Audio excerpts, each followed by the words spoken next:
বন্ধুরা, আমি হেমনলিনী আবার চলে এলাম তোমাদের কাছে শ্রী সাই সচ্চরিত্র নিয়ে একটু পড়ে শোনাতে। শোনো তোমরা। রহিলার কাহিনী। এই কাহিনীটি এই সত্যের প্রমাণ দেয় যে শ্রী সাই বাবা সমস্ত প্রাণীদের সমানরূপে ভালোবাসতেন। একসময় রহিলা নামক এক ব্যক্তি শিরডিতে থাকতে এলো। তার শরীর লম্বা চওড়া, সুদৃঢ় ও সুগঠিত। বাবার প্রেমে মুগ্ধ হয়ে ও শিরডিতেই থাকতে লাগলো। অষ্টপ্রহর উচ্চস্বরে কলমা কোরআনের শ্লোক পাঠ করত এবং আল্লাহ আকবর এই ডাক আওড়াতো। সিটির অধিকাংশ বাসিন্দারা সারাদিন খেতে কাজ করে যখন রাত্রে বাড়ি ফিরত, তখন রহিলার কর্কশ আওয়াজ তাদের আরাম ও শান্তি ভঙ্গ করত।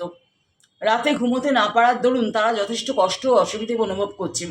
অনেকদিন ওরা এ বিষয়ে কোনো উচ্চবাচ্য করেনি, কিন্তু কষ্ট অসহ্য হয়ে উঠলে ওরা বাবার কাছে রহিলাকে এই উৎপাত বন্ধ করতে বলার জন্য প্রার্থনা জানাতে গেল।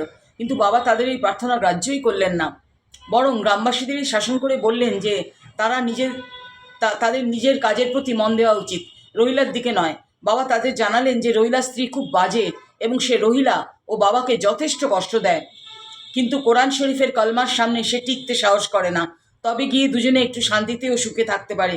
কিন্তু আসলে রহিলার কোনো স্ত্রীই ছিল না। বাবা শুধু কুবিচারের দিকে ইঙ্গিত করেছিলেন। অন্যান্য বিষয়ের চেয়ে বাবা প্রার্থনা এবং ঈশ্বরের উপাসনাকে বেশি প্রাধান্য দিতেন। সুতরাং তিনি রহিলার পক্ষ নিয়ে গ্রামবাসীদের শান্তিপূর্বক কিছুদিন উৎপাত সহ্য করতে পরামর্শ দেন। এই অবধি শুনিয়ে দিলাম, আবার শোনাবো। Thank you.